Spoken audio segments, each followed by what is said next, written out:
سلام. بعد از 1 سال نبودن خدمت شما بچهای یوتیوب، نمیتونی بفهمی چقدر دلم براتون تنگ شده بود.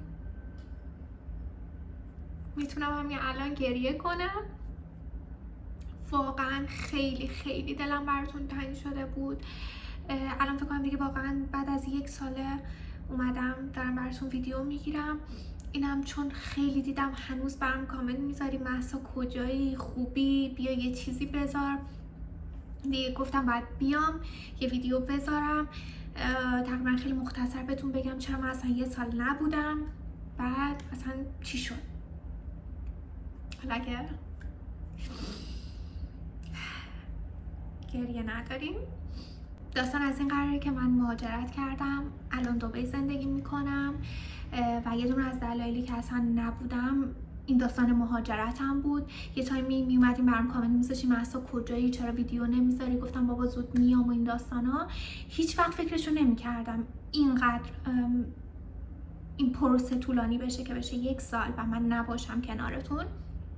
و خیلی اتفاقات افتاد، خیلی شرایط سختی رو گذروندم، خیلی خیلی، و حتی همین الانشم دارم میگذرونم.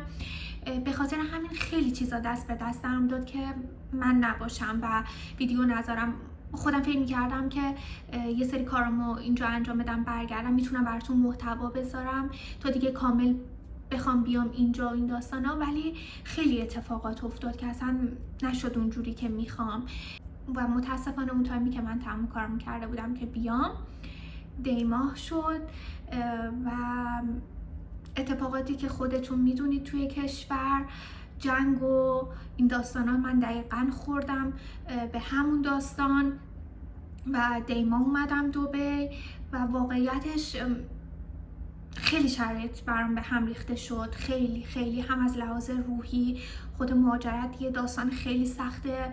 موقعی که اومدم اینترنت ها قطع بود، از خانوادم خبر نداشتم، کلا شرایط خیلی سختی رو گذروندم. گریه نه، خیلی دلم گرفته.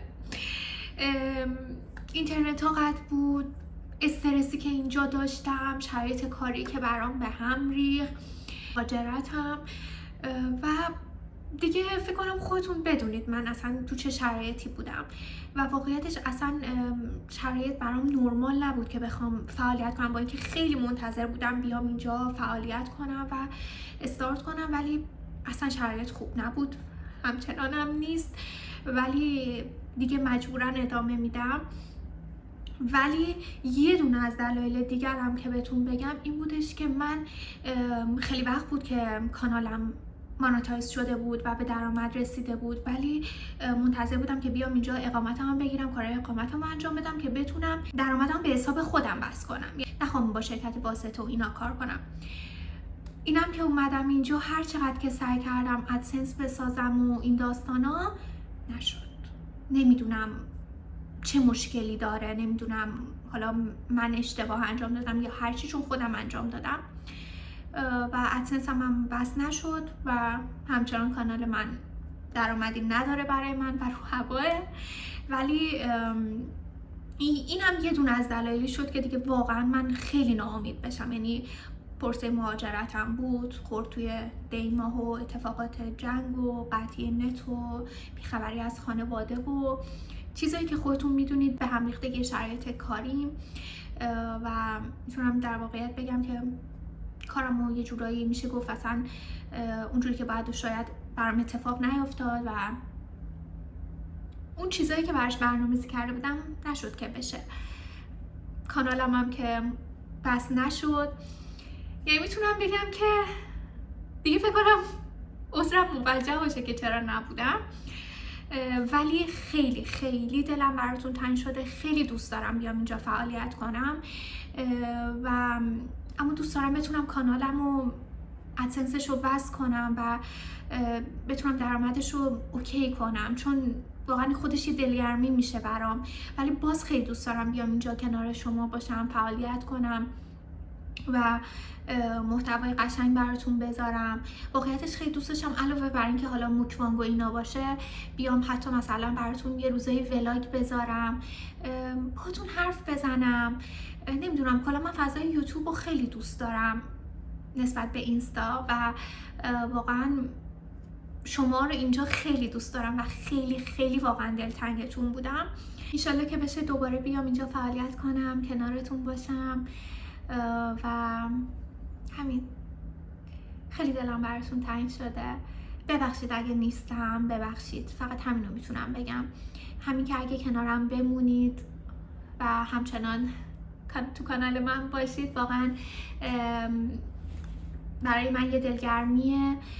فقط بگم اگه بین شما عزیزان کسی هست که حالا اطرافش یوتیوبر داره، اطلاعاتی داره، میتونه راجع به این داستان ادسنس من کمکم کنه، ممنون میشم اگه بتونید بهم معرفی کنید و بتونم من اینو هندلش بکنم که بتونم ادسنسمو بس بکنم بدون اینکه بخوام با شرکت واسطه کار بکنم، یعنی مستقیما به حساب خودم باشه. اگه تونستید که واقعا ممنونتون میشم کمکم کنید. حالا خودم هم دارم یه سری دوباره سرچ میکنم و اینا تا ببینیم چی میشه. حالا در کل خیلی دوستتون دارم، خیلی زیاد. مرسی که کنارم هستید و همچنان بهم پیام میدید. انشالله که زود میام و کنارتون دوباره میترکونید. بوس به سر کلتون.